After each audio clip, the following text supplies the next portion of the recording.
Welcome to Vape News Radio, the voice of vaping. In each show, we share the latest about regulations and things you need to know, plus upcoming conferences and fests, along with interviews with the movers and shakers in this fabulous vape space. Are you looking to get into this ever-expanding marketplace? Do you want to master this industry? Listen up as Norm Bauer, the Vape Mentor, shares it all. And here's your host, Norm Bauer. Hello and welcome to Vape Radio, the voice of vaping, and this is show number 70. I'm Norm Bauer with Vape Mentors, and today's show is sponsored by a brand new supporter. They're called Vape Genie. We want to introduce them to you because they've been around since 2013, and they pride themselves on having access to all the cutting edge and new products. Quote unquote, "We get things first" is a claim that holds true to their great rapport with all the big brand manufacturers. Make your shop the first on the block to offer the best hardware, liquids, and other magical devices. They also offer competitive prices, some of the best customer service around, and a generous return policy. They carry an exhaustive line of e-liquids and keep up with all the market trends to deliver the best liquids in the industry. They have no minimums and offer same-day shipping. Contact one of their experienced sales reps today or visit their site at vapegenie.com and register for a wholesale account. Get a quick approval and check out the inventory that day. If you tell them that you heard it here on Vape Radio and mention Vape Radio, you're going to get 20% off your first order up to $100. That's vapegenie.com, where your distribution dreams come true. Let's also introduce you to another sponsor called Your E-Liquids. Are you a retail shop without your own house line? Do you already have your own liquids but lack consistency or confidence that they are offering you a product that you can stand behind? Your E-Liquids offer you the turnkey 8-week program to develop your own line and includes help with marketing, branding, and expansion into a wholesale channel if you wish. If you want information, just get a hold of me here at Vape Radio. That's Norm at vapementors.com. Today, a little bit of a different show. We don't have any interviews scheduled, but I plan to update you on some of the things that are going on in the marketplace as we are at still the beginning part of 2016. So let's get started with events. We've seen lots of changes in the event space over the past few years. In 2013, when we started Vape Mentors, there were about a dozen the entire year, and most of them were here in the U.S. Prior to that, there was just a handful annually. So let's fast forward 3 years into 2016. And between January and June, we have almost 30 worldwide events. And it seems like every week I get a note or a mail about another one that wasn't on our calendar. It's a good news, bad news scenario. The good news is that no matter where you live in this country, there will probably be a show that is reasonably close to you, certainly within driving distance. A few months ago, we had one in Joplin, Missouri. This year, we have one in Western Pennsylvania, Wichita, Kansas, Charlotte, North Carolina, and St. Charles, Illinois. This is a great example of how events have come to, quote-unquote, middle America, as well as the customary hotspots like Miami, Las Vegas, and certainly Southern California. There's a new ECC event coming up in Detroit that combines a vape show with a rock concert. I've been invited to attend, but haven't worked out details yet. Overseas, we have not just one, but two major shows in China, which makes sense since that's where a lot of the hardware or most of the manufacturing is done for hardware. Along with the Russian show that we had last fall, we also have one coming up in Poland, of all places. They are launching their first show, plus two of them in England. There's a few places that are noticeably missing. South and Central America, the Middle East, of course, no major shows there, nothing significant in Indonesia or Australia yet. It's just going to be a matter of time, but one of the biggest factors in launching a show is ease of access. But truly, some of these countries place vaping up there on the major sins category and punish the industry pretty mercifully. We're going to see a lot of changes in the vaping industry and certainly in the event space, as now we see everyone trying to carve out their unique position. I'm going to share with you a little bit more in another show about an event that I just went to called Vape Shop Events in Southern California. And it was one of the most unique B2B shows. It was actually the first true B2B show that I have been to, and I'm very excited to be part of their team to help them get the word out. We have a pretty big listening audience in Malaysia, and I've been getting some daily feeds from there on what has caused vaping and vape shops to literally be outlawed in many areas. If you are from that part of the country, I would like for you to contact me, and we're going to interview you on your air to get it right from the source. I get daily feeds from Google, and it seems like every day there's something negative coming out of Malaysia as far as the government's crackdown on it. The more bad news on event is that most of them are nothing more than parties with lots of vapor and music, which is fine if that's why you're going. But for an exhibitor, they go for one reason. They go to make money, to generate business. As I mentioned, I attended Vape Shop Events here in Southern California, and I call this speed dating for vaping. It's by invitation only. The promoters paid for the buyers to attend, and they were limited to 27 buyers throughout the world. They mandated that everyone eat together and meet face to face for 20 minutes behind closed doors, and I thought it was amazing. I got to sit in and learn and really get a chance to know a lot of the people on a more personal basis. Between the 27 buyers and the 20 sellers, there was somewhere around 80 people there, and we were concentrated in one hotel in an embassy suite for about 2.5 days. And this was their second venture out, and the overall response I got was very, very positive. I'm going to be doing a more comprehensive review in the next edition of Vape Magazine, but make a note that the next one coming up is in Park City, Utah. That's in April, plus there's 2 more behind that. They do them about every quarter. The next one after that is going to be back in La Jolla, and at the end of the year, it's going to be in Scottsdale, Arizona. So these guys know how to pick the most amazing locations in the country. If you want any information, let me know, and I'll connect you with Mike over there. And you know what? They've been doing this program, this particular process, for over a decade in different industries. So I think it's certainly a sign and a mark of things to come.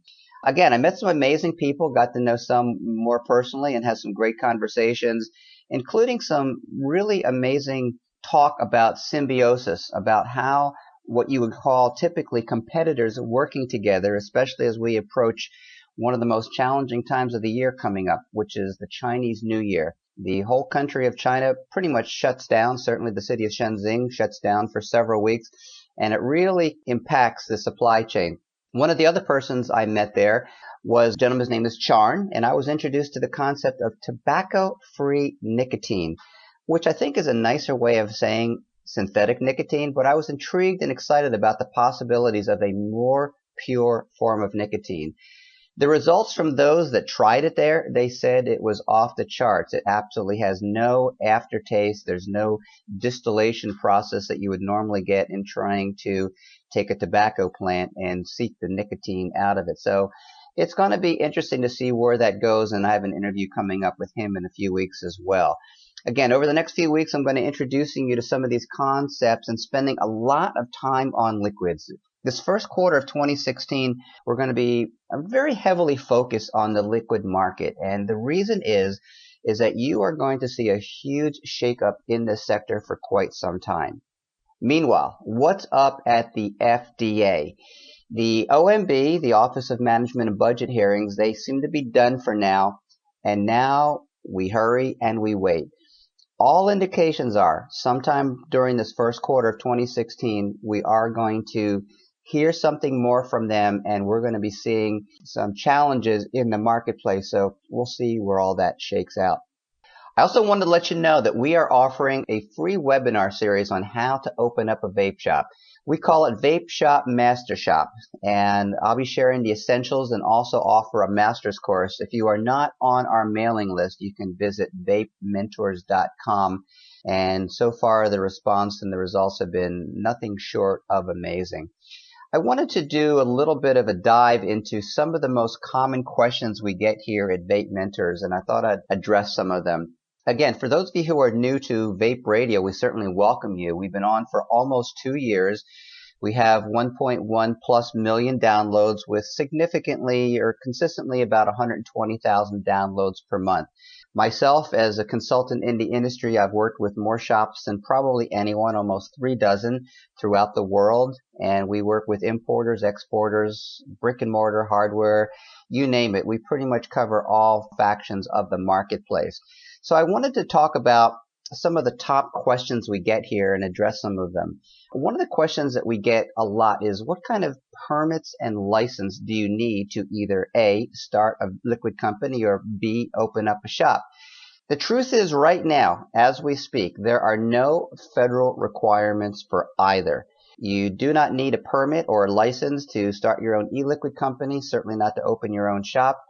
There are certain states that have more restrictive laws in place that are going to have an impact on whether that makes sense or what you need to do differently or what you can't do. And the local market is really going to be your biggest impact. When we first started this industry, when I first started in the industry 2.5 years ago, and I told people that the first thing they need to do is contact their city hall to get a building permit for, in some cases, a vape shop, a lot of times the response was, what's a vape shop?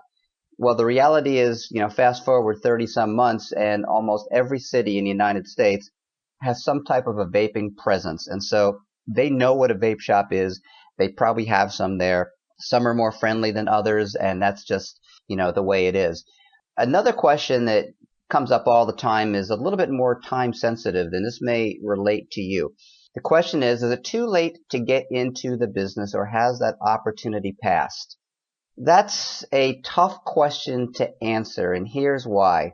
I definitely believe in abundance rather than scarcity, and I don't pay attention to competition. Even in my industry, which what I do, I know I have competitors, but I don't pay attention to competition. I tell that with my brick and mortar shops. I tell that with my e-liquid companies. Don't pay attention to what the other people are doing, and certainly don't try to tear them down or diss them. Now, don't get me wrong. You absolutely must do your research. You can't be blind and ignorant of what they're doing that's different. But to worry about if shop A is doing better than shop B, or whether this e-liquid company is doing things that's, so much better than yours, you absolutely want to look into the reasons behind it. But the truth is that I do not believe it's too late to get into the industry.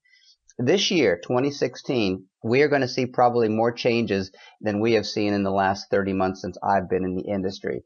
You're going to see a huge shakeout of both the e-liquid companies and the brick and mortar locations, and you could see as much as a 75 to 90% attrition. That is beyond substantial, ladies and gentlemen, and some of that is going to be affected by what the FDA finally comes up with. A lot of it's going to be affected by, unfortunately, negative media and negative press that continues to be a real irritant here in this industry. And so the reality of it is that the industry is not going to go away, although individual components of the industry are certainly going to be having to change and adapt to what's going on.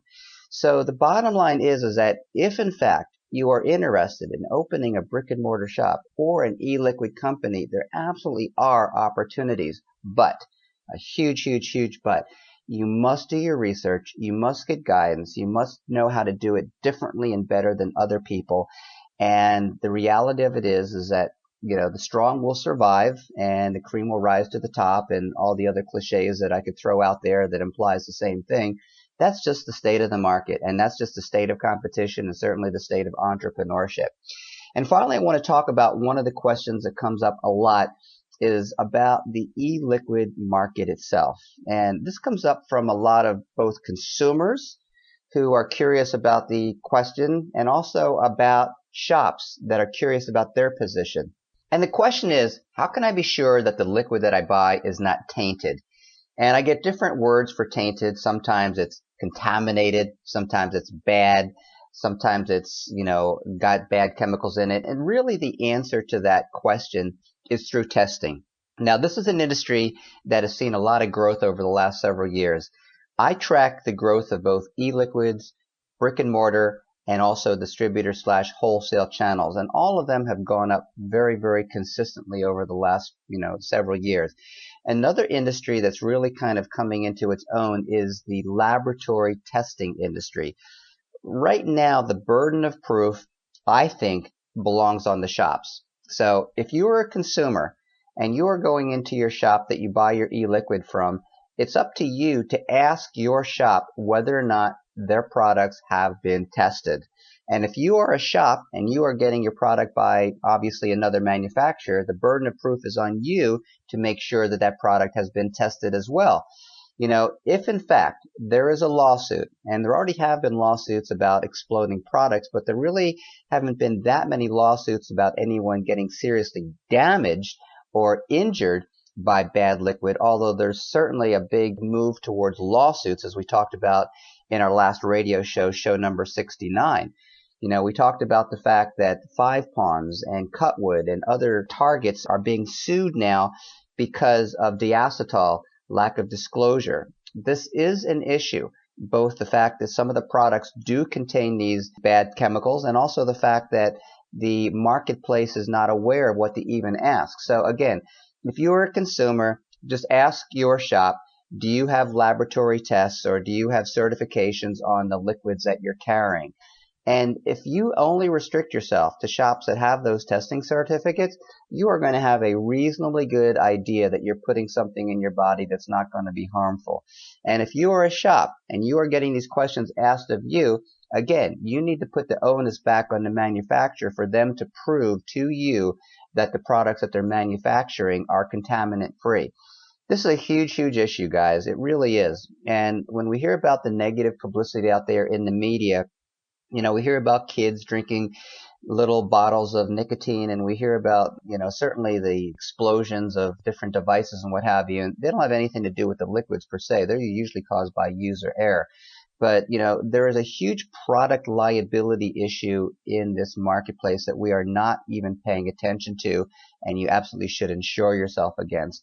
As I was reviewing some of the top numbers for 2015 for Vape Radio, one of the best and most popular shows that we have was about that particular conversation. It was about how to protect yourself from liability, and we talked about insurance. And that show came out, I believe, in September of 2015. So, keep that in mind. And I wanted to also share some good news and some stats on where we stand with Vape Radio. I just have to thank all of you who are listening.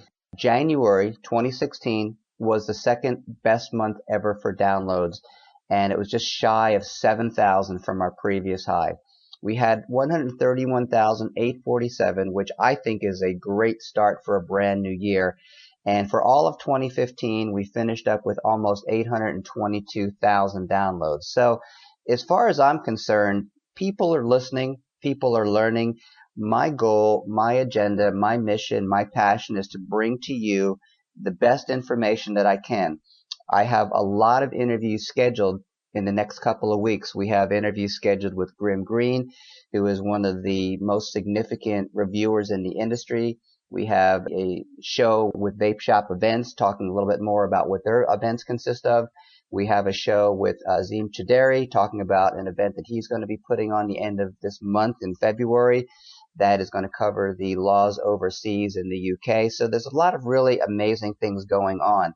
And if there's anything that you want to know, we want you to send us an email to norm@vapementors.com. So again, I can't express my thanks strongly enough for both our new followers as well as our seasoned one. And our commitment to you this year is to continue to provide you with up-to-date information on the things that you want to know.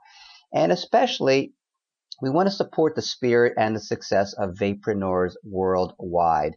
We aren't aware of any shows that have a bigger reach than Vape Radio, and it's interesting watching the worldwide audience change over time.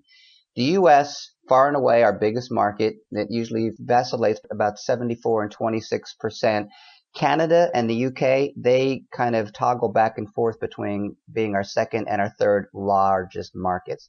And again, as I mentioned, the most downloaded show last year, it was about product liability. So what does that say about our focus and our concerns? So ladies and gentlemen, again, we're going to be offering some new programs this year, including the 2016 Vape Industry Survival Guide. We have some great interviews coming up talking about new vaping products. So this brings us to an end of Vape Radio Show number 70. And thanks again for listening. Do you have a topic you'd like to hear? Do you have something you'd like to share? Send us a note to norm@vapementors.com. And don't forget, before we leave, we wanted to offer you a great opportunity. Would you like to get your product, your service, or your message in front of our targeted vape audience?